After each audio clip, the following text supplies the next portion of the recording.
The story begins in a land where time stood still for the children of Israel, Egypt.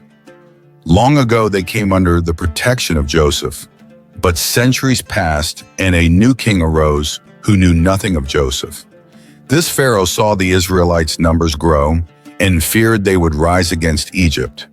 So he oppressed them, setting harsh taskmasters over them, forcing them into slavery. They built treasure cities like Pithom and Ramses, laying brick upon brick in blistering heat. But the more they were afflicted, the more they multiplied. Fearful still, Pharaoh decreed a sinister command. All Hebrew baby boys were to be thrown into the Nile. It was genocide masked as population control. Amid this horror, a Levite couple birthed a son.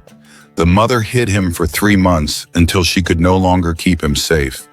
She fashioned a basket from bulrushes, waterproofed it with tar and pitch, and placed her son in the Nile. His sister Miriam stood at a distance watching. Down the river came Pharaoh's daughter. She saw the basket, heard the baby cry, and was moved with compassion. "This must be one of the Hebrew children," she said. Miriam approached and asked if she should fetch a Hebrew woman to nurse him. Pharaoh's daughter agreed. So Moses' own mother was paid to nurse her child until he was weaned and brought back to the palace.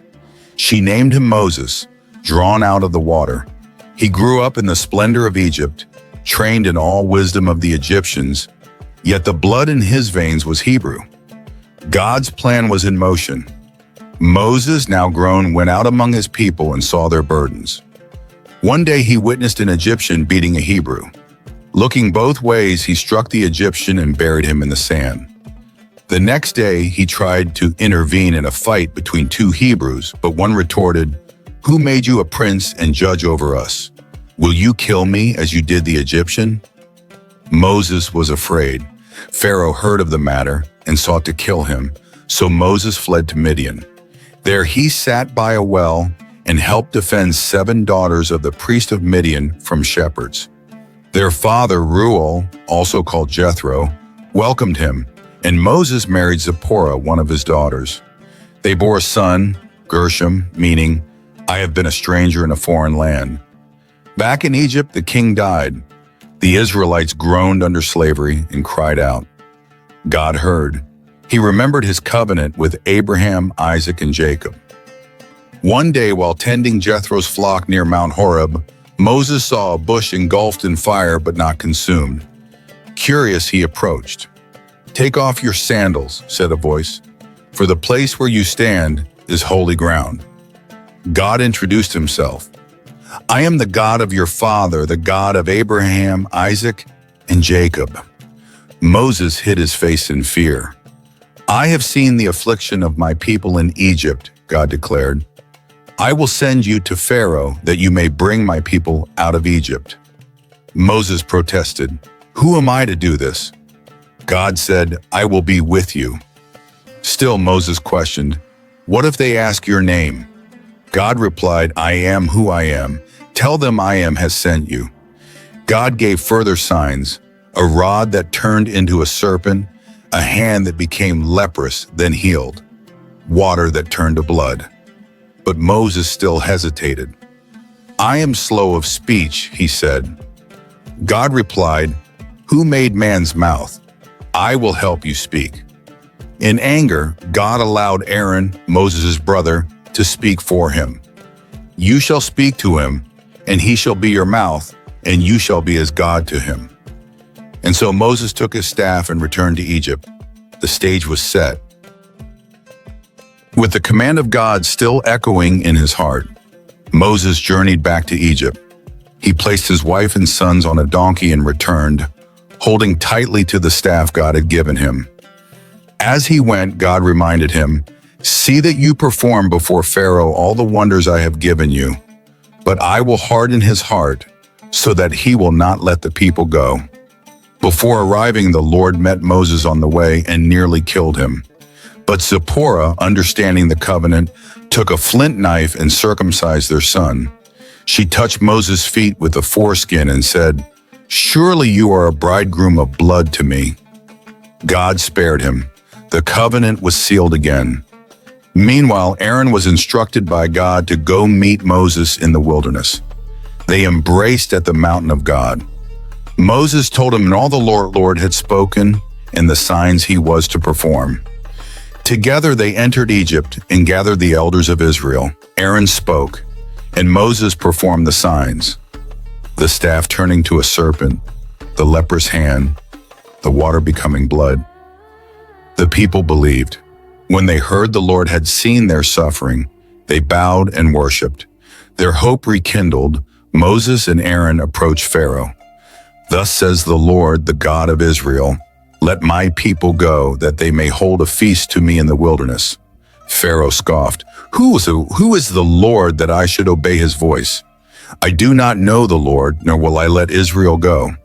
They replied, The God of the Hebrews has met with us. Let us go 3 days' journey into the wilderness to sacrifice, lest he fall upon us with pestilence or sword.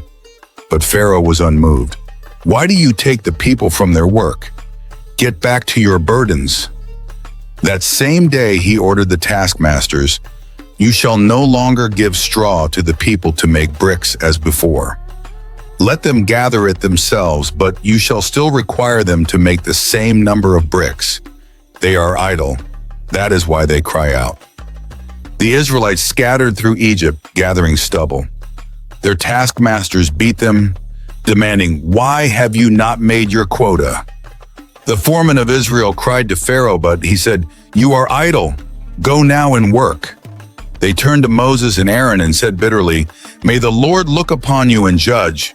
You have made us abhorrent in Pharaoh's sight and put a sword in his hand to kill us. Moses returned to the Lord and cried out, Why have you brought trouble on this people? Why did you send me? Ever since I came to Pharaoh, he has done evil, and you have not delivered your people. God replied, Now you shall see what I will do to Pharaoh. With a strong hand he will let them go. I am the Lord. I appeared to Abraham, to Isaac, and to Jacob. But by my name Jehovah I was not known to them. I have remembered my covenant. I will bring you out with great judgments. The promise of deliverance was renewed. A storm was coming to Egypt, and with it, freedom. Armed with God's promises and Aaron by his side, Moses returned to Pharaoh. They stood again in the royal court, surrounded by towering columns and adorned idols. Pharaoh, proud and unmoved, stared at the two Hebrews as if they were madmen. Aaron spoke, Thus says the Lord God of Israel, Let my people go.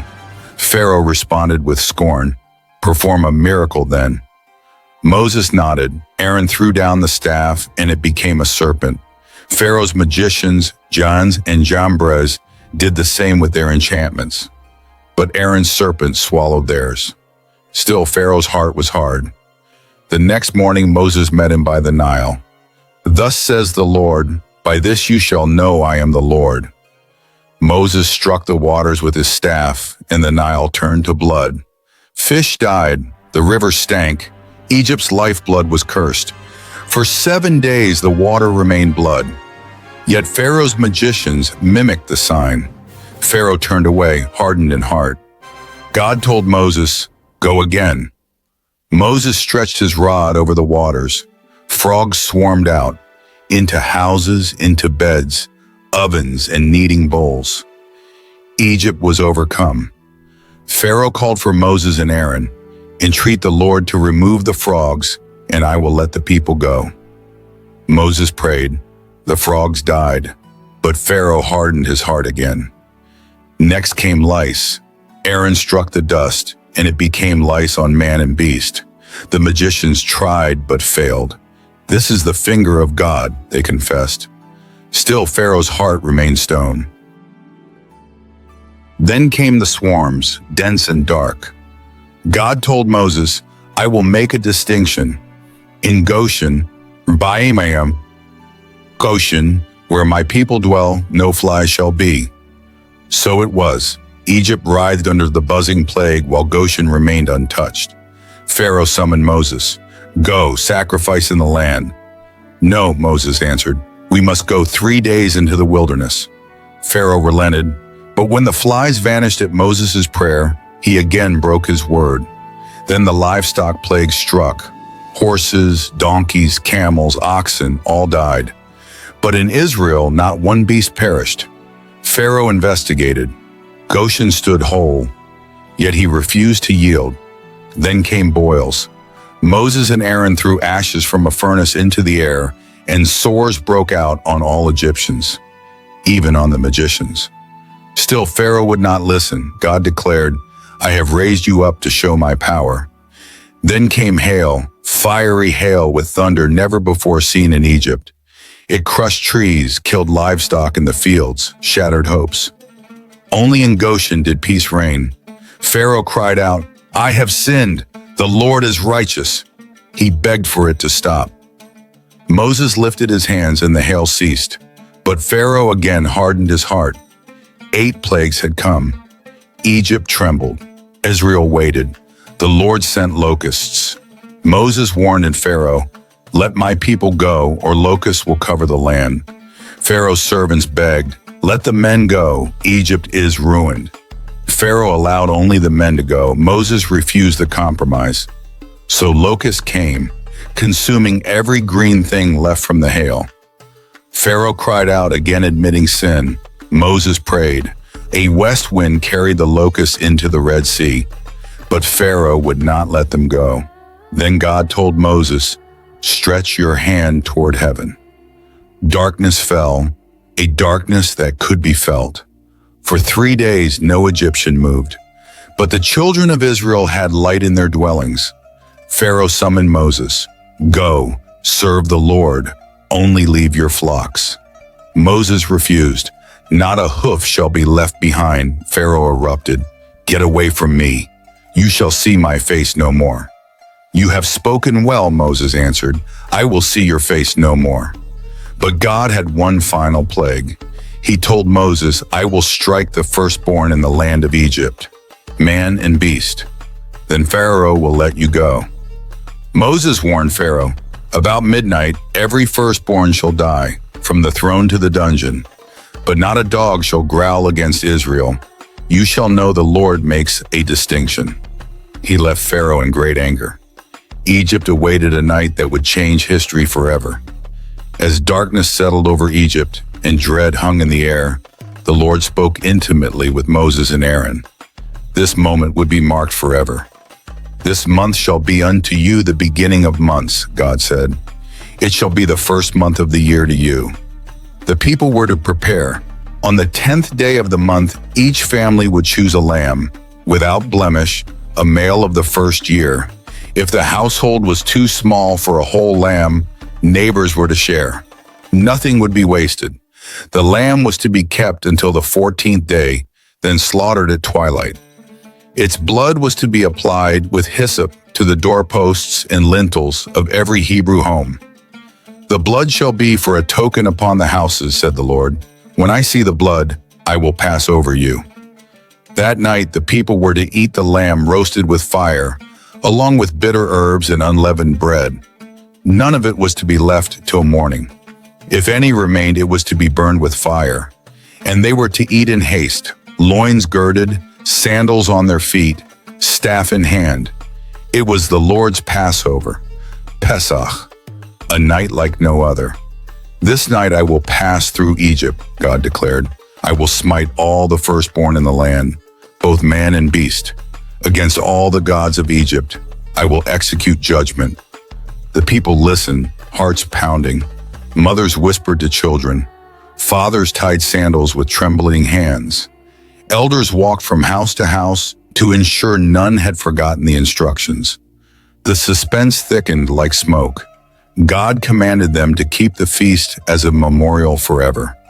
It is a night to be much observed unto the Lord.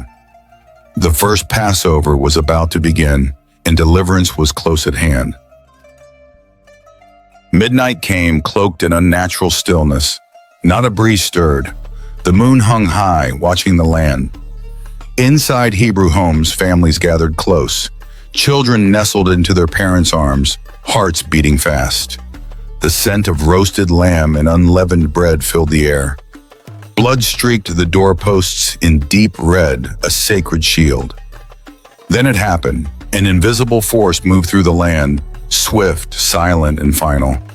In the house of Pharaoh, his son, the pride of Egypt, the heir to the throne, lay dead. In the house of the jailer, his firstborn was still. In homes of nobles, farmers, soldiers, and bakers, the cry was the same. A mother's wail shattered the silence. Then another and another. A wave of grief rolled over Egypt like thunder. There was not a single house where there was not one dead. In Goshen, however, silence reigned. Not one cry, not one footstep from death. The blood had spoken. Pharaoh, shaken beyond words, summoned Moses and Aaron by night.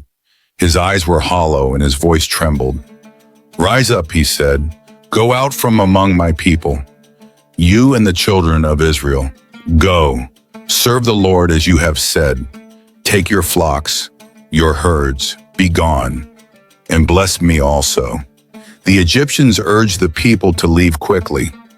"We are all dead men," they cried. So the children of Israel gathered. In haste, they packed their kneading bowls with unleavened dough. They wore their traveling clothes, cloaks fastened, staffs in hand. And as God had promised, he gave them favor in the sight of the Egyptians. They gave silver, gold, and garments. Israel did not leave empty-handed. In that night, about 600,000 men on foot, besides women and children, left Egypt. A mixed multitude went with them, along with great flocks and herds, and they baked unleavened cakes, for they were thrust out quickly. There was no time to prepare. Thus, on the very night of judgment, God fulfilled his word. His people were free. The Israelites marched out of Ramesses, their chains broken, but their hearts uncertain. Guided by Moses, they moved toward the wilderness of Sinai. God did not lead them through the land of the Philistines, though it was near, lest they see war and return to Egypt, he said. Instead, he led them around by way of the wilderness toward the Red Sea. And Moses took the bones of Joseph with him, as Joseph had charged his people long ago, saying, "God will surely visit you, and you shall carry my bones from here." By day, the Lord went before them in a pillar of cloud to guide them on the way. By night, a pillar of fire gave them light, so they could travel at any time. Never did the cloud or fire depart.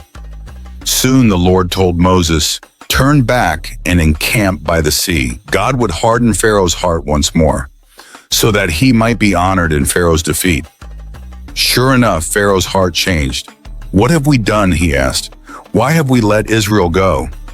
He prepared his chariot and took his army, 600 chosen chariots, and all the chariots of Egypt, with officers over them all.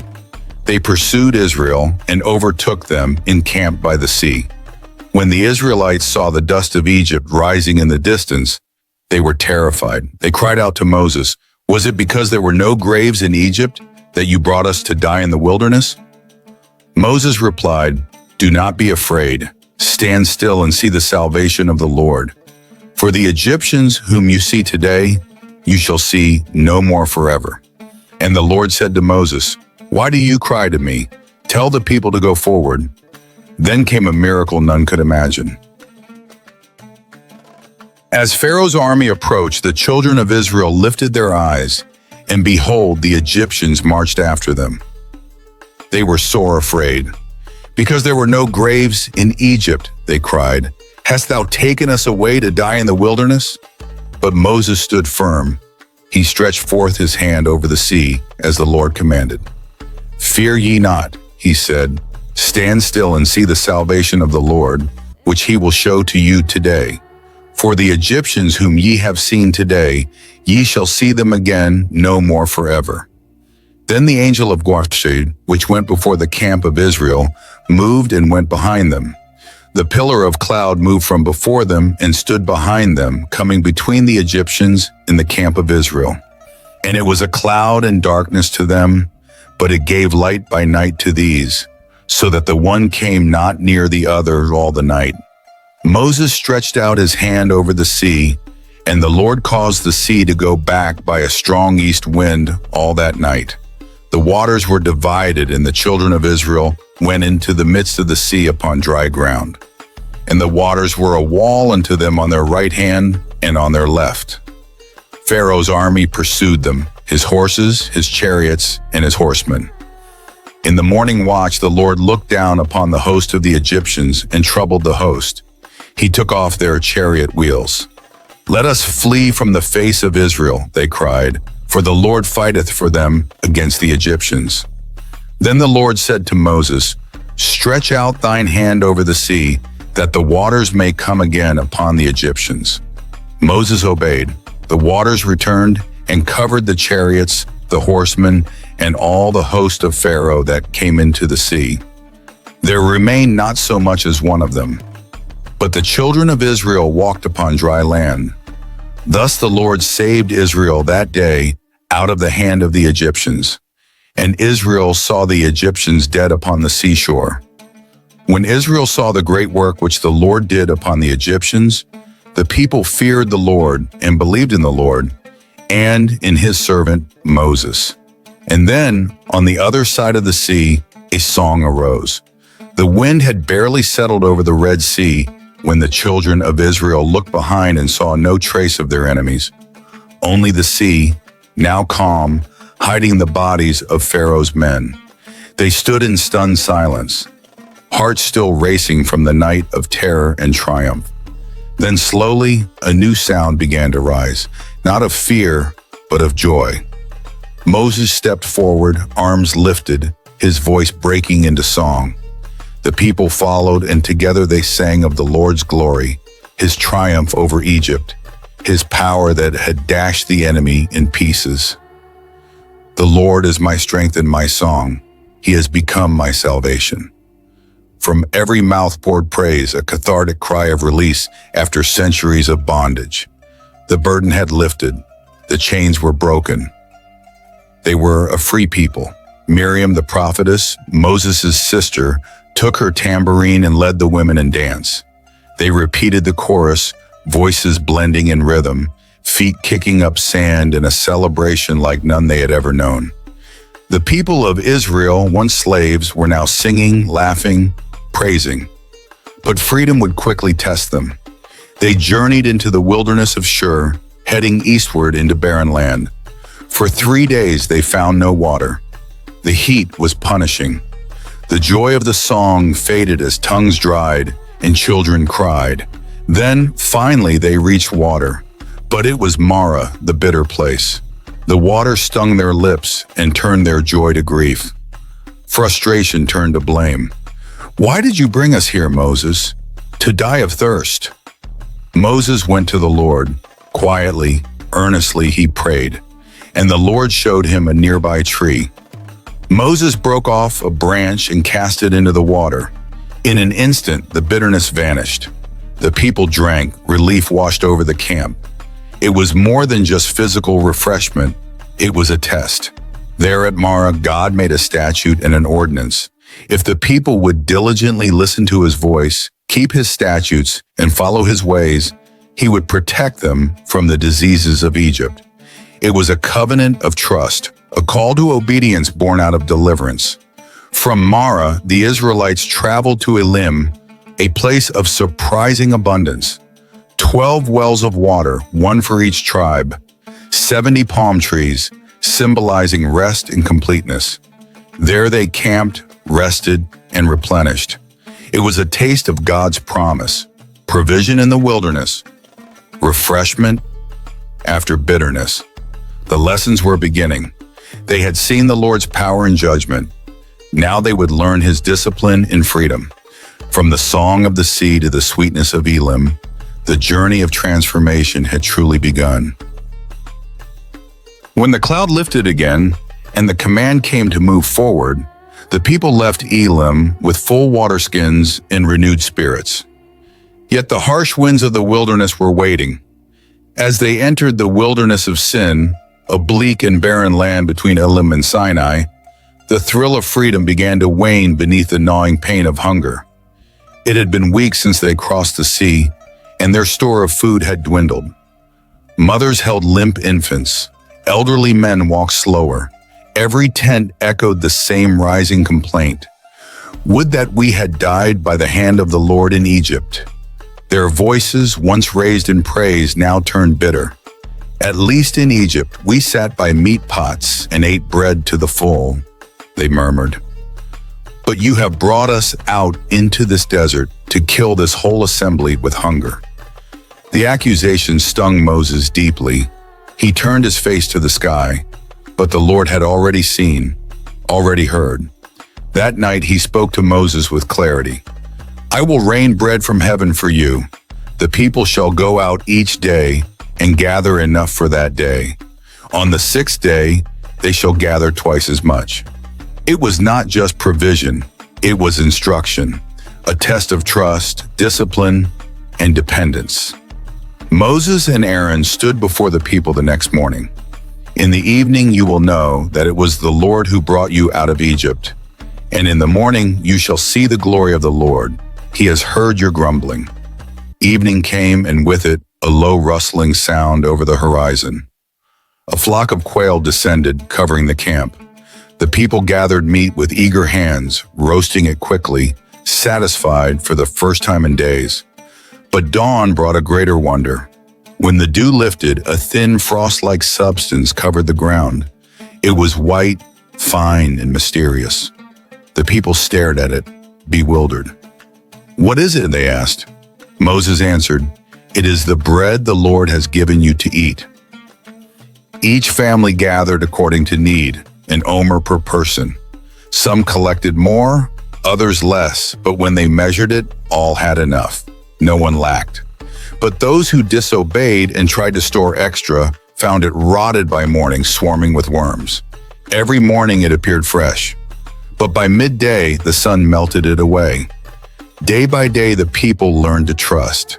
On the sixth day they were instructed to gather twice as much, 2 omers per person. This time the bread did not rot. It remained fresh for the 7th day, the Sabbath, which the Lord had blessed and made holy. But still some ventured out to gather on the 7th day. They found nothing. The Lord rebuked their disobedience gently but firmly. How long will you refuse to keep my commandments and my laws?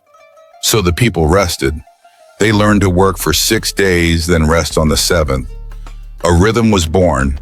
Gather, eat, rest, trust. The people called the bread manna, meaning what is it?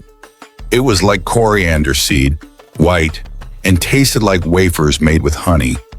Moses instructed that an omer of it be kept in a palm as a testimony for future generations. It would remind them how the Lord sustained his people in the wilderness, and the manna never stopped falling. Not for 40 years. Every morning it appeared as a promise renewed. Through hunger, the Lord had revealed his care. Through manna, he taught them to live not by bread alone, but by every word from his mouth. From the wilderness of sin, the people journeyed deeper into barren lands. The cloud led them and they encamped at Rephidim. But again, the people found no water. The wilderness seemed to be testing them at every turn. Fear turned to panic, and panic turned to accusations. They turned on Moses. Give us water that we may drink, they shouted. Moses, weary and grieved, replied, Why do you quarrel with me? Why do you test the Lord? But their cries grew louder, their anger sharper. Why did you bring us out of Egypt to kill us and our children and our livestock with thirst? Moses cried out to God, his voice trembling. What shall I do with these people? They are almost ready to stone me. The Lord answered without delay. Go on before the people. Take with you some of the elders of Israel, and take in your hand the rod with which you struck the river. I will stand before you there on the rock at Horeb. Strike the rock, and water will come out, that the people may drink. Moses obeyed. He stood before the elders, lifted his staff, and struck the rock. A crack thundered, and from the split stone poured fresh, living water. The people drank, their children were revived, their livestock refreshed. The place was named Massah and Meribah, testing and quarreling, because the people tested the Lord that day. But just as their thirst was quenched, danger approached in another form. The Amalekites came, nomadic raiders of the wilderness, attacking the vulnerable stragglers at the edge of the camp. Moses instructed Joshua, his young aide, to choose men and go fight Amalek. For the first time, Israel would face war as a free people. Joshua obeyed and prepared the warriors. The next day, Moses ascended a hill overlooking the battlefield, accompanied by Aaron and Hur. As the sun rose, he lifted his staff high toward heaven. As long as his arms were raised, Israel prevailed. But when his arms tired and dropped, Amalek began to gain ground. Aaron and Hur saw what was happening. They brought a stone for Moses to sit on, and they stood on either side, holding up his hands, one on the left, one on the right. The staff stayed raised until the sun set. Joshua and the warriors triumphed. The enemy was defeated. The camp erupted in celebration. The Lord spoke to Moses again, commanding that the victory be written down and rehearsed in Joshua's hearing. Moses built an altar there and called it, "The Lord is my banner." He declared, "The Lord will be at war with Amalek from generation to generation." The wilderness had taught them again, through thirst and battle, that their strength came from God alone.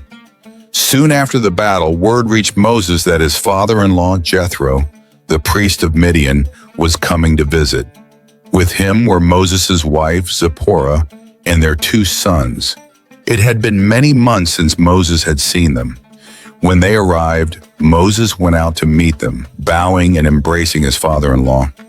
They greeted one another warmly, and Moses brought Jethro into the tent.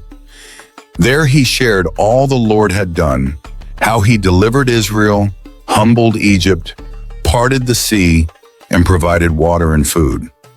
Jethro rejoiced. "Now I know that the Lord is greater than all gods," he said. He offered a burnt offering and sacrifices to God. Aaron and all the elders came and ate with Jethro before the Lord. The next day, Jethro observed Moses from a distance.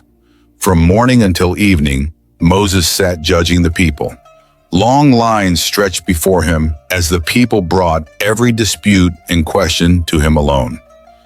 When evening came, Jethro asked, "What is this that you are doing? Why do you sit alone while all the people stand before you from morning till night?" Moses explained, "Because the people come to me to inquire of God. I judge between them, and I make them know the statutes of God and his laws." Jethro shook his head. "This thing you do is not good. You will surely wear out, you and the people. The task is too heavy for you. Listen to my advice.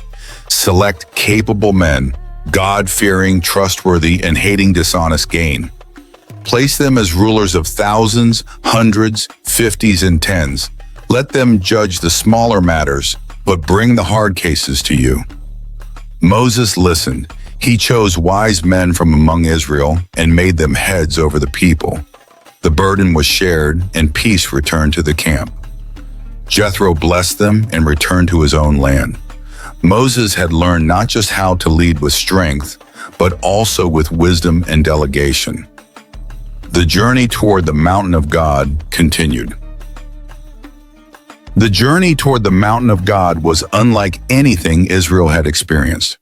For the first time, the entire nation traveled together with a singular purpose, toward an appointment with the divine. As they drew nearer to Mount Sinai, the cloud that had guided them descended lower, thicker, as if the very presence of God hovered close to the earth. When they camped at the foot of the mountain, Moses climbed to meet with the Lord. The voice of God called him up, and there on the mountain's edge, the Lord revealed his plan. He would make a covenant with the people. If they obeyed his voice and kept his covenant, they would be his treasured possession, a kingdom of priests and a holy nation. Moses returned to the people and spoke all that God had said.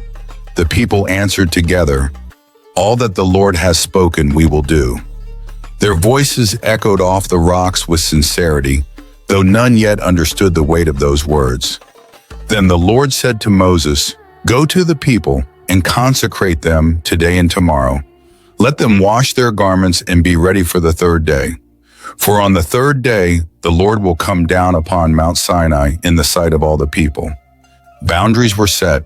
No one was to touch the mountain or even approach it until the trumpet sounded. Whoever crossed the boundary would be put to death. It was a terrifying command, but one that underscored the holiness of the one they were about to meet. The people washed their clothes. They fasted. They trembled. On the morning of the third day, thunder roared. Lightning flashed across a darkened sky. A thick cloud enveloped the mountain, and the sound of a trumpet grew louder and louder. The people stood at the base, trembling. Then came the fire. Mount Sinai was wrapped in smoke because the Lord had descended upon it in fire. The whole mountain trembled violently. The trumpet blasted again, and Moses spoke. God answered him with thunder. The people could see it, hear it, and they were terrified. Moses was called further up. The people stood still, paralyzed. The fear of the Lord had entered them like never before. Moses climbed into the dense cloud that cloaked Sinai's summit. Lightning streaked through the gloom. Thunder rolled endlessly. It was not weather. It was the voice of heaven. God spoke not just to Moses, but to all Israel. I am the Lord your God, who brought you out of the land of Egypt, out of the house of bondage. And then, command by command, the voice of God cut through the mountain air. You shall have no other gods before me. You shall not make for yourself a carved image. You shall not take the name of the Lord your God in vain. Remember the Sabbath day, to keep it holy. Honor your father and your mother. You shall not murder. You shall not commit adultery. You shall not steal. You shall not bear false witness against your neighbor. You shall not covet. The words thundered, etched into their memories by awe and terror. The people could not endure it. You speak with us, Moses, and we will listen, they pleaded. But do not let God speak with us anymore, or we will die. Moses replied, do not fear.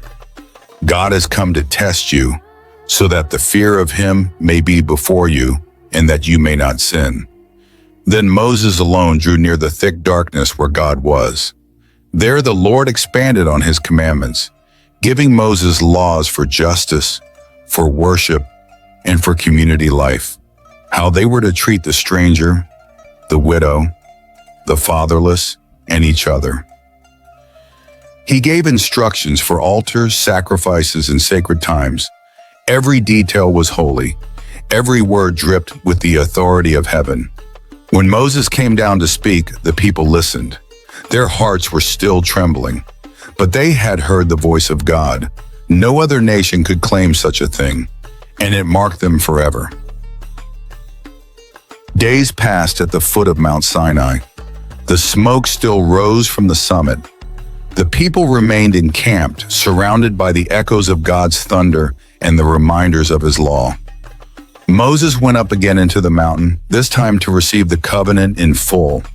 God gave Moses further instructions on how to build a sanctuary, a place where he would dwell among his people, the tabernacle.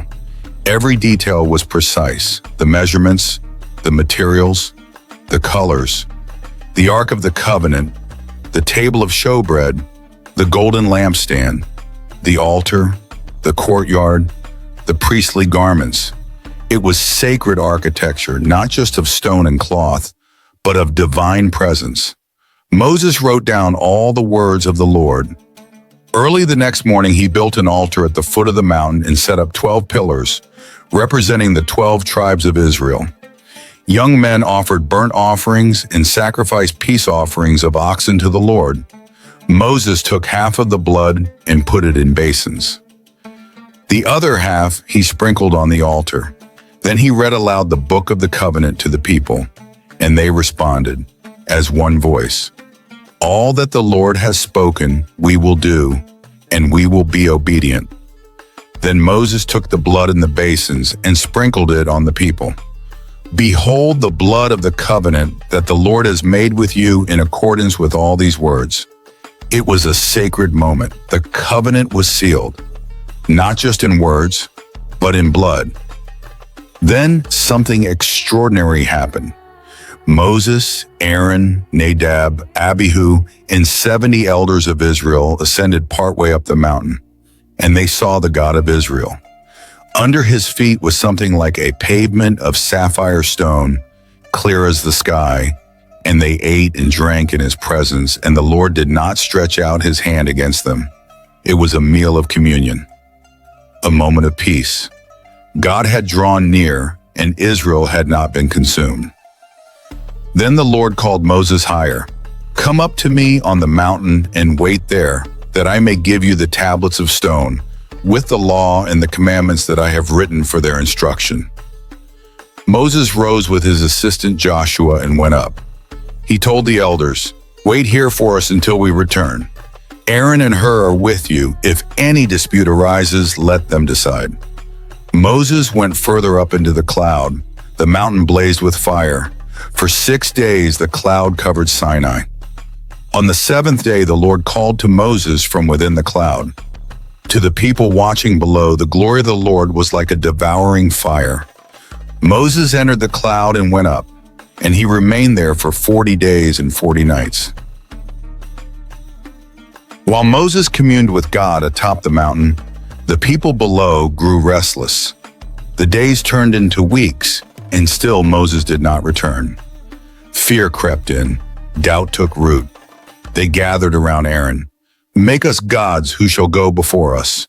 As for this Moses, the man who brought us up out of Egypt, we do not know what has become of him." Aaron, faltering in leadership, yielded. "Take off the rings of gold from your ears, your sons and your daughters, and bring them to me." They did. He received the gold, fashioned it with a graving tool, and made a golden calf. Then they said, "These are your gods, O Israel, who brought you up out of the land of Egypt." Aaron built an altar before it and proclaimed, "Tomorrow shall be a feast to the Lord." They rose early, offered burning offerings, brought peace offerings. The people sat down to eat and drink, and rose up to play. On the mountain the Lord said to Moses, "Go down, for your people, whom you brought up out of the land of Egypt, have corrupted themselves."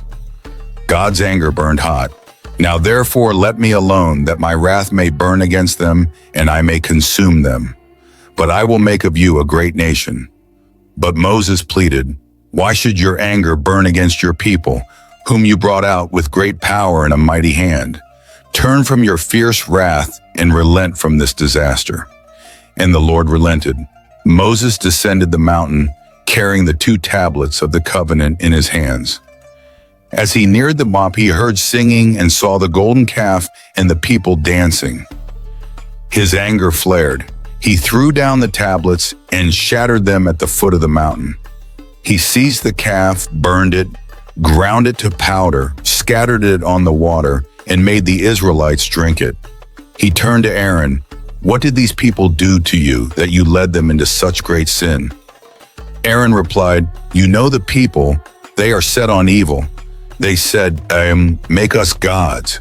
So I threw their gold into the fire, and out came this calf." Moses stood at the gate of the camp. "Who is on the Lord's side? Come to me." The sons of Levi gathered to him. He told them, "Put on your swords." That day, about 3,000 fell by the sword. The next day, Moses returned to the Lord. "Last, this people has sinned a great sin. But now, please forgive their sin. But if not, blot me out of your book." The Lord answered, "Whoever has sinned against me, I will blot out. But go, lead the people. Behold, my angel shall go before you." And the Lord plagued the people for what they had done. After the chaos of the golden calf, silence lingered heavily over the camp of Israel. The people mourned. Their sins had not gone unnoticed. They had promised to follow God's covenant, yet they had broken it almost as soon as it was sealed, and now they awaited the consequences. The Lord told Moses to leave the place with the people and continue toward the promised land. But a deep sorrow shadowed the command. I will not go up among you, lest I consume you on the way, for you are a stiff-necked people." When the people heard these words, they wept openly. They stripped off their jewelry and ornaments, the very items they had once offered to form the idol. Now they abandoned them in repentance. Moses moved the tent of meeting outside the camp, a symbol of separation. Anyone who wanted to seek the Lord had to leave the comfort of the camp and approach God in humility. Each time Moses entered the tent, the pillar of cloud would descend and stand at the entrance, and the Lord would speak with him as a man speaks with his friend. The people would rise and watch in reverence from their tents. One day Moses fell before the Lord with a plea from the depths of his heart. "You have said, 'I know you by name, and have found favor in your sight.' If I have found grace, show me your ways that I may know you. Consider this nation is your people." The Lord replied, "My presence will go with you, and I will give you rest." But Moses pressed further. "If your presence does not go with us, do not bring us up from here. For how shall it be known that we are your people unless you go with us?" The Lord said, "You have found favor in my sight, and I know you by name." Then Moses asked for something few mortals dared to request. "Show me your glory." And the Lord answered, "I will make all my goodness pass before you and proclaim my name. But you cannot see my face, for no man shall see me and live. Stand on the rock. When my glory passes by, I will hide you in a cleft of the rock and cover you with my hand until I have passed by." Moses waited, heart pounding, as the Lord descended in a cloud and passed before him. There, hidden in the rock, Moses heard the voice of God declare his name. The Lord God, merciful and gracious, long-suffering and abounding in steadfast love and truth, keeping mercy for thousands, forgiving iniquity and transgression and sin, yet by no means clearing the guilty. Moses fell down and worshipped. He begged, "Lord, go with us, forgive our sin, and take us as your inheritance." And God renewed the covenant. "Behold, I make a covenant. I will do marvels, such as have not been done in all the earth." Moses remained with the Lord for 40 days and 40 nights. He neither ate bread nor drank water. And the Lord wrote the 10 Commandments again upon 2 tablets of stone. When Moses came down from the mountain, his face shone with the radiance of God's glory. The people were afraid to come near him, so he wore a veil over his face when he spoke with them. But when he entered before the Lord, he removed it. The presence had been restored. The journey could now continue.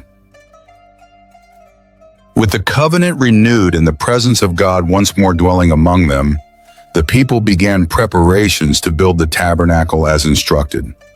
Contributions poured in from every household: gold, silver, bronze, fine linen, spices, and precious stones.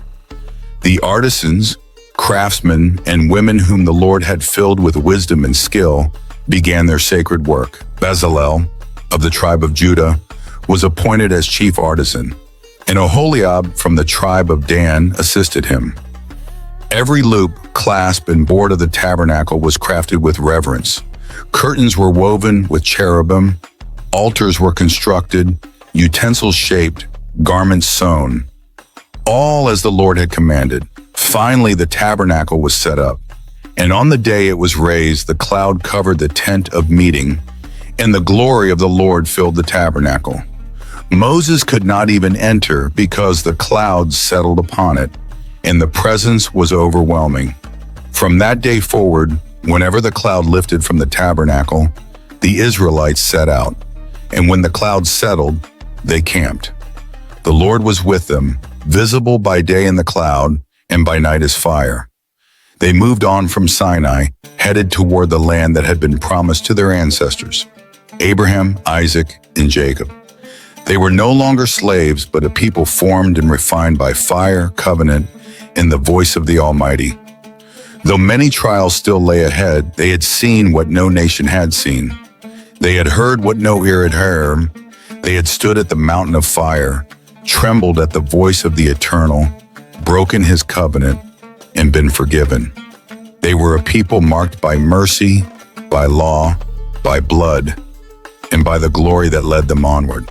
And so ends the story of the Exodus, not as a final destination, but as a beginning of a nation set apart, a people delivered, a God who dwells with his own.